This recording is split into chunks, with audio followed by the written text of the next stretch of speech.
ஆகவே பொதுவாக ஒரு கல்லூரியினுடைய நிகழ்வுகளிலே கல்லூரி பாடசாலையினுடைய அதாவது கல்வி அமைச்சர் ஒருவர் கலந்து கொள்வது, நான் அல்லது எங்களுடைய அமைச்சர் அகிலவிராஜ் காரியவாசம் கலந்து கொள்வது மிக முக்கியமான நிகழ்வுகளிலே ஒரு மிக முக்கியமானதாகும் கல்லூரி விடயங்களிலே.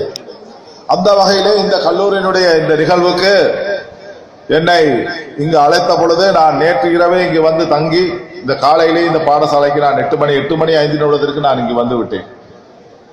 ஆகவே இந்த பாடசாலையுடைய அபிவிருத்தியிலே பொதுவாக எனக்கு மிகவும் அக்கறை இருக்கு என்றுதான் நான் சொல்ல வேண்டும்.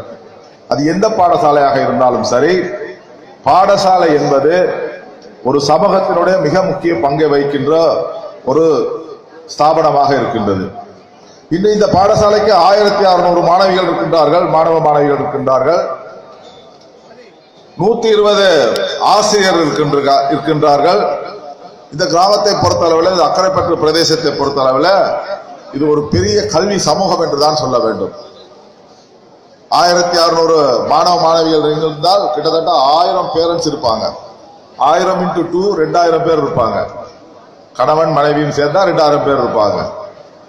120 ஆசிரியர்கள் வந்து 240 கணவன் மனைவி அவங்களுடைய பிள்ளைகள் அதெல்லாம் சேர்த்தா 500 வரும்.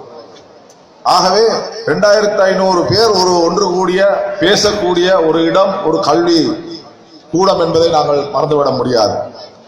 ஆகவே இந்த பாடசாலை என்பது இங்குள்ள பாடசாலைகளிலே மிக முக்கியமான பாடசாலையாக கருதப்படுகின்றது. 1946ஆம் ஆண்டு இந்த பாடசாலை ஆரம்பிக்கப்பட்டதாகவும் அதனுடைய வரலாறுகளை கிட்டத்தட்ட 70 வருட வரலாறுகளை எங்களுடைய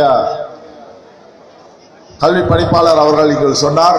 இந்த பாடசாலையிலே எவ்வளவு மாணவர்கள் உருவாக்கி இருக்கின்றார்கள், இன்று எவ்வளவு பேர் பிரபல்யமாக வெளிநாட்டிலே இருக்கின்றார்கள், உள்நாட்டிலே இன்று பதவியிலே இருக்கின்றார்கள் என்றெல்லாம் சொன்னார். அதிலே ஒரு மிக முக்கியமான விஷயம், திரு அத்தாவுல்லா அவர்கள், முன்னாள் அமைச்சர், என்னுடைய நீண்ட நாள் நண்பர், அவர் இந்த பாடசாலைக்கு மிகவும் அக்கறையாக செயல்பட்டதை அறியக்கூடியதாக இருக்கின்றது. நான் அறிந்தும் இருக்கின்றேன். ஆகவே அவருடைய வருகை இங்கு இந்த பிரசன்னமாக இல்லாவிட்டாலும் கூட அவருக்கு எங்களது நன்றிகளை நாங்கள் இந்த நேரத்திலே தெரிவிக்க கடமைப்பட்டவர்களாக இருக்கின்றோம். யார் எதை செய்தாலும் என்னென்று கொண்டார்க்கும் உய்வுண்டாம் உய்வில்லை செய் நன்றி மறந்த மாதர்க்கு அப்படின்னு சொல்லுவாங்க. எல்லாருக்கும் நாங்கள் நன்றி கடன்பட்டவர்களாக இருக்கின்றோம். அதே போல முன்னாள்